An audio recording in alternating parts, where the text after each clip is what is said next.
வணக்கம் தமிழ்நாடு தமிழ் சினிமா. நான் ரொம்ப லாங் வீடியோலாம் போட்டதில்லை. ஆனால் அந்த கூலியில் அடிச்சுக்கிறீங்க நல்லா இருக்குது நல்லா இல்லை நல்லா இருக்குது நல்லா, அதனால ஒரு 3 நிமிஷம் போட்டு உங்களுக்கு அட்லீஸ்ட் என்னால் முடிஞ்சது புரிய வைக்கல. நான் படம் பார்த்துட்டேன். ஜெயிலர் எனக்கு தலைவர் வெயிட்டாக காட்டினாங்க. கூலி எனக்கு பிடிக்கல, என்னோட கருத்து.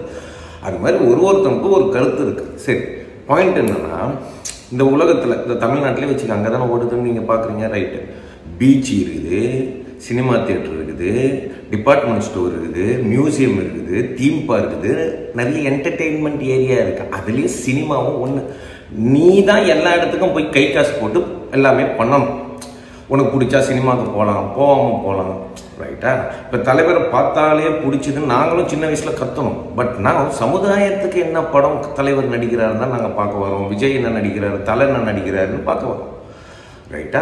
இப்போ ஒருத்தனுக்கு ரிவ்யூ எடுக்கிறாங்க, படம் முடிச்சுட்டு வரவங்களுக்குன்னா மைக்கு காட்டுறோம். ஏன்னா அவனுக்கு வியூஸ் பண்ணோம், அதுலேருந்து காசு சம்பாதிக்கிறானுங்க. ஓகே, ஒருத்தன் பேசும்போது அது அவன் கருத்து. ஒருத்தன் டாப் கிளாஸ் சார்னுவான், ஒருத்தன் மொக்க சார், நல்லாவே இல்லை சார் அப்படின்னு சொல்லுவான். அது அவன் கருத்து. அந்த கருத்தில் நீ நுழைஞ்சு திட்டக்கூடாது. அவன் டேஸ்ட்டு. அவன் ஒரு சட்டை போட்டிருக்கானா, நீ வேற சட்டை போட்டிருப்ப. அப்போ டேஸ்ட்டே மாறுது இல்லை? உங்கள் ட்ரெஸ்ஸிங் சென்ஸ்லேயே டேஸ்ட் மாறும்போது அவன் வியூஸ். ஒருத்தர் சினிமாவை ஊறி போயிருப்பான், ஆனால் அவன் சினிமா ஃபீல்லே இருக்க மாட்டான். அழகாக சொல்லுவான் எடுத்து, நான் சினிமா துறையில் இருக்கும்.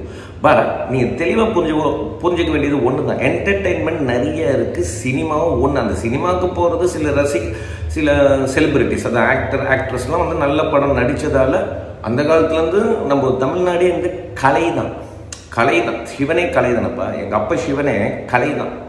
டான்ஸு, பாட்டு, அதை அழகாக கொடுக்கணும். இப்போ வர கதை மாரிசன் ஒரு படம் வந்தது, யாருக்காச்சும் தெரியுமா? சூப்பர் படம்.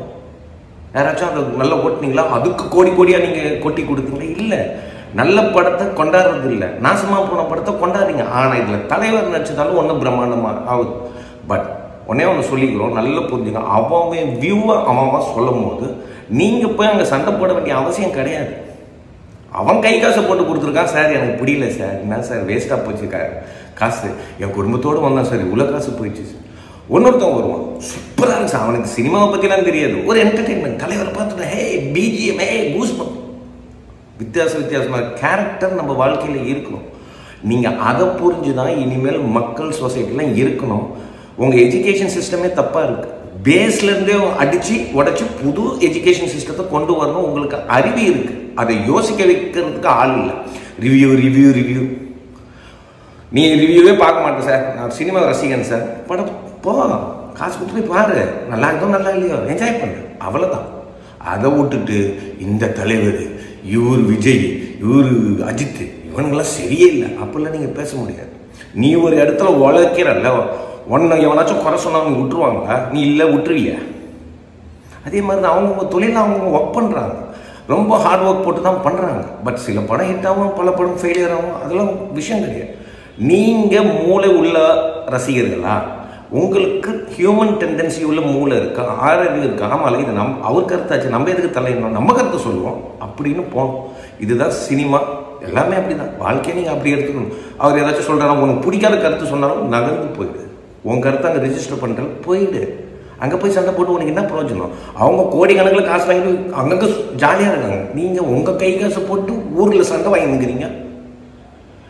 இதெல்லாம் மாற்றி கொஞ்சம் யோசிங்க. ரிவ்யூ எடுக்கிறது எதுக்கு? கூட்டம் வரணும். இப்போதான் சோஷியல் மீடியாலாம் இருக்குது. அப்போல்லாம் பத்திரிகையில் போடுவாங்க, மொக்கையாக போடுவாங்க. இந்த குமுதம், ஆனந்த வீடெல்லாம் பார்த்து கிழிச்சி எடுத்துருவாங்க. நம்ம பசங்க கொஞ்சமாச்சும் நல்லா இருக்குங்க பார்க்கலாம் அப்படின்லாம் ரிவ்யூ போடுறாங்க. சில பேர் வந்து இல்லை மொக்கையாக இருக்குது. சில பேர் வந்து உள்கூத்துல பல பேருக்கு ஹிட்டே ஆயிருக்காரு, பல நடிகைகள். ஆனால் இவருக்கு மட்டும் ஓடுது, அதை வச்சு ஸ்பாயில் பண்ணலாம். இவ்வளோ இருக்குது. சினிமா என்பது காமெடி இல்லை. சினிமான்னு சொல்கிறதோட ஒரு தொழில் என்பது காமெடி இல்லை. எல்லாத்தையும் நீ யோசிக்கணும். யோசிக்காமல் பேசிட்டு சண்டை போடுறேன், அது போடுறேன். இப்போ சண்டை போட்டு நீங்கள் தான்டா கேஸ் வாங்குறீங்க. அவங்க வந்து உங்களுக்கு பெயில் எடுப்பாங்க. பல என்டர்டெயின்மெண்ட் இருக்குது, அதில் தியேட்டரும் ஒன்று. போய் பார்த்தா பாருங்க, பார்க்காடி போகணும்னு யோசிக்கணும். ஒருத்தர் சொல்லிட்டான் படம் நல்லா இல்லை, ஆனால் நீ சினிமா ரசிகன்னா நீ நல்லா இல்லைனா அது உனக்கு பிடிக்கல, நான் போய் பார்க்குறேன், நல்லா இருந்தால் நல்லா இல்லை, நான் டிசைட் பண்ண நீங்கள் போகணும். தயவு செய்து நான் இவரு ஃபேன், தயவு செய்து ஒரு கலைக்கு ஃபேனாக இருங்க, ஒரு சினிமாவுக்கு ஃபேனாக இருங்க. ஒரு சினிமாவை பற்றி தெரிஞ்சுங்க, ஒரு கருத்து இருக்கணும்.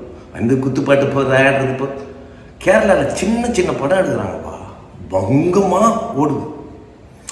மஞ்சுமேல் பாய்ஸ் கேரளா நீங்கள் வந்தது இல்லை, டமாத்தோடு படம் தான், ஸ்கிரிப்ட் எவ்வளோ அழகாக, ரியல் ஸ்டோரி தான், அது அழகாக எடுத்துன்னு போய் பிரம்மாண்டமாக நீங்கள் தான் போய் ஹிட் பண்ணீங்க, ரைட்டா இல்லை? அப்போ நல்ல படத்தை நீங்கள் ஹிட் பண்ணுறீங்க, ஆனால் உங்கள் இண்டஸ்ட்ரியில் நல்ல படம் எடுக்க மாட்டீங்க. யோசிங்க, காமன் சென்ஸ் ஆறறிவு இருந்தால் யோசிங்க, இல்லை திட்டணும்னா கழுவி ஊற்றுங்க. லெட் மீ சீ. ஓகே, ஓம் நம சிவாய, ஆமீன், இன்ஷா அல்லாஹ்.